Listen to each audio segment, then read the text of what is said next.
Marriage, one of the most beautiful yet complex institutions created by God. But why do so many marriages today struggle? Now, let's be honest. Marriage today is under attack. Divorce rates are high. Many couples are merely coexisting. And the idea of a lifelong, joy-filled marriage seems like a fading dream. But why is this happening? Why are so many marriages struggling instead of thriving? The answer is simple.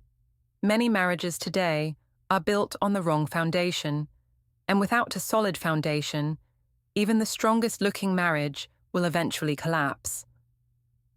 So, before we talk about communication, love, respect, or roles, we must start at the very core, the foundation. And that foundation must be God. The truth is, when we drift away from God's design, we set ourselves up for struggles. But when we build on His foundation, we experience joy, peace, and deep fulfillment. In this video, we'll uncover the kingdom principles for a happy and fulfilling marriage, biblical truths that will strengthen your marriage or prepare you for a God-ordained relationship. So stick with me until the end, because we're going to dive deep into why many marriages fail, how to overcome challenges, and the blessings that come from a marriage built on God. Are you ready? Let's get started. Marriage is one of the most significant relationships in life. Yet, many enter into it without fully understanding its purpose. What makes a marriage strong and lasting? Why do some stand the test of time while others crumble? In today's world, marriage is often built on attraction, emotions, or financial security. But are these enough to sustain a lifelong commitment? What does God say about the true foundation of marriage? Let's dive into God's design for marriage and discover the principles that create a strong, unshakable union. The foundation of marriage, God's design. 1. Marriage is a covenant, not a contract. A contract is based on mutual benefit, while a covenant is based on commitment. God designed marriage to be a sacred covenant between a man, a woman, and Himself, Malachi 2:14. This means marriage is meant to be lifelong, rooted in love and sacrifice, Genesis 2:24. That is why a man leaves his father and mother and is united to his wife, and they become one flesh, Matthew 19:6. So they are no longer two, but one flesh. Therefore, what God has joined together, let no one separate. 2. God must be the foundation. Many marriages fail because they are built on worldly principles rather than on God. Without Christ at the center, human selfishness takes over, leading to division. But when both spouses prioritize their relationship with God, their marriage becomes stronger. Psalm 127:1. Unless the Lord builds the house, the builders labor in vain. Ecclesiastes 4:12. A cord of 3 strands is not quickly broken. Matthew 7:24-27. Therefore, everyone who hears these words of mine and puts them into practice is like a wise man who built his house on the rock. But everyone who hears these words of mine and does not put them into practice is like a foolish man who built his house on sand. A marriage without God is like a house built on sand. It cannot withstand life's storms. But when built on the rock, Christ, it remains strong despite trials. A marriage rooted in God's principles, selflessness, commitment, and faith, endures through every season. However, when a marriage is based on worldly values like attraction, money, emotions, or cultural expectations, it becomes fragile, vulnerable to collapse when challenges arise. Faulty foundations of marriage. 1. Physical attraction alone. Proverbs 31:30. Charm is deceptive, and beauty is fleeting, but a woman who fears the Lord is to be praised. Attraction is important, but it should never be the foundation of a marriage. Beauty fades, and people change over time. If a marriage is built solely on physical attraction, what happens when appearance changes due to age, illness, or life circumstances? True beauty comes from a person's heart and character. especially their relationship with God. The Bible teaches that godliness is more valuable than outward beauty because it leads to a lasting, fulfilling marriage. 2. Financial stability. 1 Timothy 6:10. For the love of money is the root of all kinds of evil. Some people, eager for money, have wandered from the faith and pierced themselves with many griefs. While financial security is necessary, it should never be the main reason for marriage. Some couples marry for wealth or financial stability, but money is uncertain and can disappear overnight.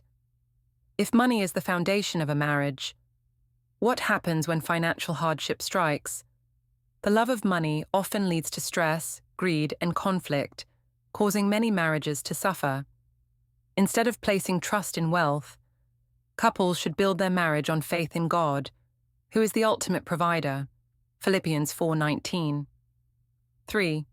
Emotional highs and feelings. 1 Corinthians 13:4-7. Love is patient, love is kind. It does not envy, it does not boast, it is not proud, it does not dishonor others, it is not self-seeking, it is not easily angered, it keeps no record of wrongs. Love does not delight in evil, but rejoices with the truth. It always protects, always trusts, always hopes, always perseveres. Hollywood and romance novels often portray love as an intense, uncontrollable emotion. But biblical love is a choice and a commitment. Feelings change. One day you may feel deeply in love, and the next, conflicts or hardships may create distance. If love is built only on emotions, the marriage becomes unstable. True love is patient, kind, and perseveres through challenges. It is a daily decision to love, forgive, and put the other person first, even when emotions waver. 4. Societal expectations and selfishness. Philippians 2:3-4. Do nothing out of selfish ambition or vain conceit. Rather, in humility, value others above yourselves, not looking to your own interests, but each of you to the interests of the others. Modern culture often promotes self-centered love. Do what makes you happy. Follow your heart, or, if you're not satisfied, leave. But biblical marriage is about selflessness, service, and sacrifice. A strong marriage isn't about what you can get, but what you can give. A Christ-centered marriage reflects humility and love, where both partners serve each other rather than demand their own way. Building a kingdom marriage requires more than just knowing these principles. It calls for intentional effort in daily life. Let's explore how couples can practically nurture their bond, grow in faith together, and overcome challenges with grace. Now that we understand that a successful marriage isn't just about love and compatibility, it's about living according to God's principles, let's explore the key foundations and principles of a kingdom marriage. When couples align their relationship with God's design, they experience lasting joy, peace, and fulfillment. So, what does Scripture teach us about building a marriage that stands the test of time? Let's dive into the kingdom principles for a successful marriage. How God's Word supports each one. 1. God must be the foundation. Unless the Lord builds the house, the builders labor in vain. Psalm 127:1. Marriage is not just a contract, it's a covenant. A contract is based on human agreements, but a covenant is a divine commitment. Without God at the center, marriage is built on unstable ground. Pray together, seek God's guidance in every aspect of marriage. Study the Bible together. Let God's Word be the foundation for decisions. Seek God's will, not just personal desires. Ask, what does God want for our marriage? 2. Love as Christ loves the church. Husbands, love your wives, just as Christ loved the church and gave himself up for her. Ephesians 5:25. Jesus' love for the church is unconditional, sacrificial, and selfless.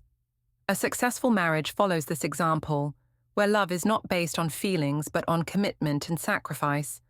Husbands, Lead in love. Just as Christ gave himself for the church, men must lead in serving, protecting, and cherishing their wives. Wives, respond with respect and honor. This creates a cycle of mutual love and harmony. Ephesians 5:33. Forgive and extend grace. Just as Christ forgives us, we must forgive our spouse. 3. Unity and oneness. For this reason, a man shall leave his father and mother and be joined to his wife, and the two shall become one flesh. Genesis 2:24. Marriage is about becoming one, not just physically, but emotionally, spiritually, and in purpose. Unity does not mean thinking exactly alike, but rather working together as a team under God's direction. Make decisions together, no selfish ambitions. Seek God's will as one. Protect intimacy, avoid emotional and physical barriers that divide you. Communicate openly and honestly. Unity requires transparency and trust. 4. Mutual submission and respect. Submit to one another out of reverence for Christ. Ephesians 5:21. Biblical submission is not about dominance or inferiority, but about honoring each other in love. Husbands and wives are equal partners with different roles that complement each other. Husbands, lead with humility and love, not as dictators, but as servant leaders. Mark 10:45. Wives, respect and support your husband's leadership, not out of fear, but out of love and trust in God. Work as a team, value each other's strengths, and seek each other's input. 5. Faithfulness and covenant commitment. So they are no longer two but one flesh. Therefore, what God has joined together, let no one separate. Matthew 19:6. Marriage is a covenant before God, not just a human agreement. Faithfulness is more than just avoiding adultery. It's about daily choosing to love, honor, and prioritize your spouse. Guard your marriage, avoid anything that could harm trust, flirting, secrecy, emotional affairs. Choose commitment over convenience. In tough times, remain faithful to your vows. Seek God's strength. Faithfulness isn't always easy, but God gives the grace to remain committed. 6. Effective communication and understanding. Everyone should be quick to listen, slow to speak, and slow to become angry. James 1:19. Most marital problems stem from poor communication. Words have the power to build or destroy. Biblical communication involves listening with patience, speaking with love, and seeking to understand before reacting. Listen with empathy. Seek to understand your spouse's perspective. Speak with wisdom. Avoid harsh words. Choose words that uplift. Proverbs 15:1. Resolve conflicts peacefully. Don't let anger build up. Forgive quickly. 7.